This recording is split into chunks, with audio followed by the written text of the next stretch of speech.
Hey, good morning. Wanted to do the lab for you guys. This is a lab from the reading. This is on page 425 of the PDF reading that was assigned yesterday. I'm going to do the quick lab. I'm going to double the recipe, kind of like baking a cake or baking cookies if you want to make a double batch. My graduated cylinder I brought home from school, the numbers on it are a little, the measurements are a little bit bigger, so it's harder to read than the small one I would use in the classroom.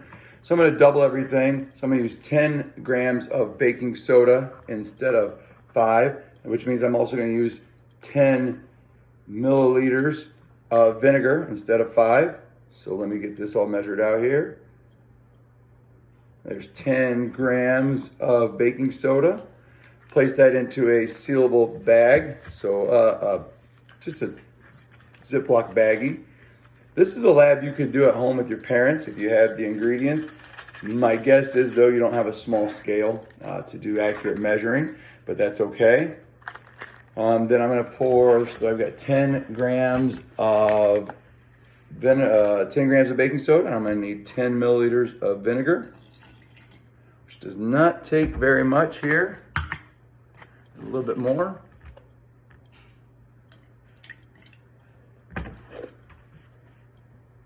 And there's my 10 milliliters of vinegar. I'm going to place that into a small glass jar. The directions say a film canister, but I don't have a film canister. So we're going to place it in this glass jar. And I'm going to take that, place it inside the baggie with the baking soda. And then I'm going to get as much air out of that bag as I possibly can. I don't want to have any air left in the bag, as much as I possibly can. So I've gotten as much air out of there as I can. I feel like I can get a little bit more. And I'm going to measure the total mass of those two. And I'm at 111.4. 111.4. 111.4. And from there, I'm going to simply get the lid off of that jar that's on the inside. Take that out of the way. And I'm going to tip that vinegar upside down. And I'm going to pour it in with the baking soda. And as you can see, immediately begins some bubbling. It gets a little on the cold side, much like doing a ice pack and for a sports injury or something.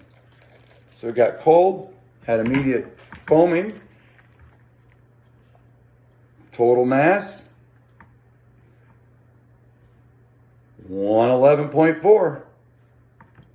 Interesting. We've got air inside the bag.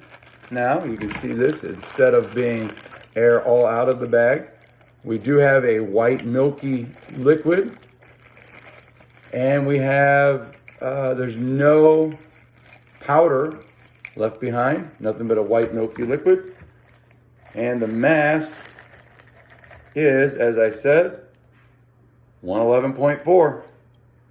Questions on the PDF for you guys to read and answer related to this lab. I'll be having more for you guys as we move forward throughout this week. Thanks, guys.